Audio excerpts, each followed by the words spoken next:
Hey guys, it's Maymay, and check out these adorable bows that I'm going to show you how to make today. This is not a live video today. As usual, I'm traveling to Decorator's Warehouse in Arlington, Texas, and I'm not going to be able to do a live today, but I thought I'd bring you a recorded video, something for you to see. Now, I made a project for you guys that's going up Saturday, and I discovered how to make this bow.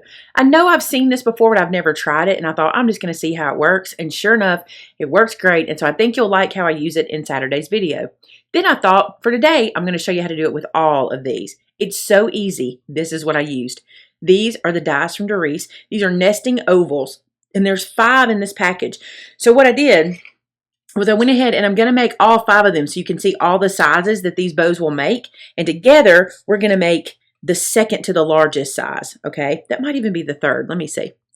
Is it the third? Nope, second to the largest. Now, here's the thing I have discovered, okay? If you're going to do this with ovals, it needs to be ovals that are very oblong or significantly oblong. Some other oval dies aren't quite as oblong as this, and the rounder they get, the less bow-like they look. So let's put one together. It's so easy. This is what you need. Cut 2 of your oval shapes, okay? And then what I like to do, y'all know, anytime I do a craft like this, I like to take my bone folder, it's right here, and I like to break the fibers in the middle so that I can get a good bend and not a crease, because I don't want a crease, I want it to bend. So I do like this. You can even do this on the side of your work surface. Just roll this around your table like that. I'm going to do the same here. Get this one all done up. Now, you saw me do something like this with the angel this week. This is how we started our angel wing, remember? Now we're going to make a bow out of it. So I'm just going to use my art glitter glue. And I am using my tweezers today. I'm going to show you how they'll come in handy. I think I used them on the angel as well. I've been using my tweezers a lot lately. I love these guys. So I'm going to glue my little oval just at the end of it and not close any of this down. I want to keep that shape for the bow. See how that does? And what I've been doing is taking my tweezers and putting them here. Because this oval has some kind of tension on it, it can pop that open before it dries good. So I just put my tweezers there and let that sit. And I'm going to go on to the next one. Glue it again. Just on that one little section. Put this guy together. And you kind of want it to flatten out a little bit so you can attach them to each other, but not too much. You certainly don't want to crease the bow. That one's starting to crease a little bit on me, so I'm going to put my finger in there and kind of work it out. There is that. And then I can take this one and put it here and let that one sit. Now, I made all of these so super fast. If you needed a bow for a gift or for a project you're doing, this is so fast. So much faster than even my cheater bow. Like, seriously, super fast. So, now that I got these guys glued down, I'm going to come right here to the middle, put a little glue, and I just want to cross this over.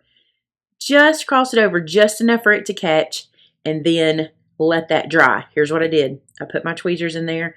I sat it down. I moved on to the next project or whatever, and just let that sit for a minute. There is some tension in there. It's kind of pulling. It's kind of, you'll feel it when you put these together. It's not like gluing flat paper to flat paper. There's a little bit of tension.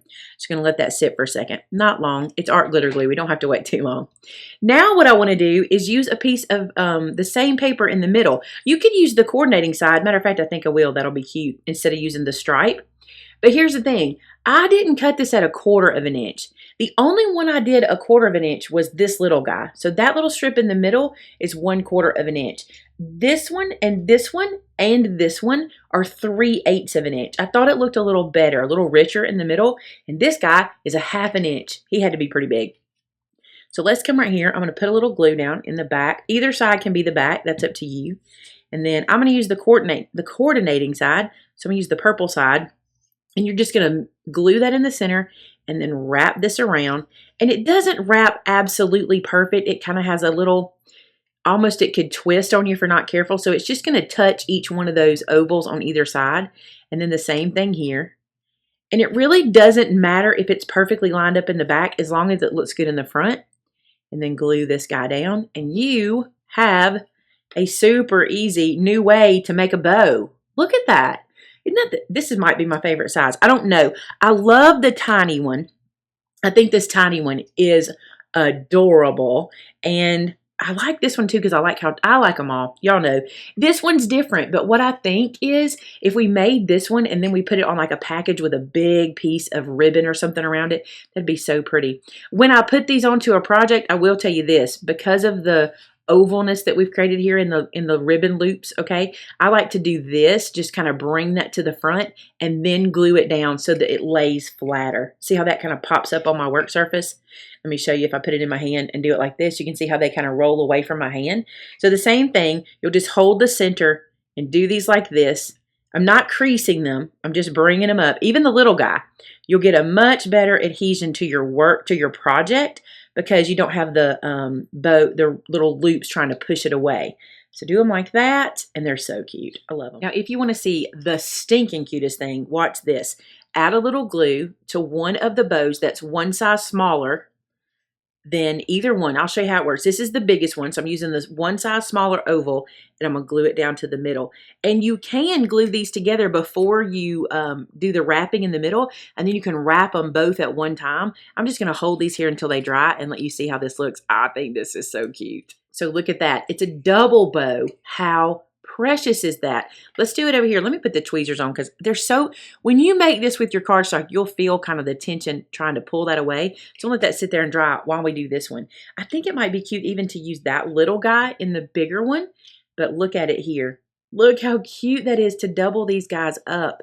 I don't think I'm going to double them right now, but look how cute that is. I love it. I don't feel like this pattern goes very well. Let's see what this one looks like.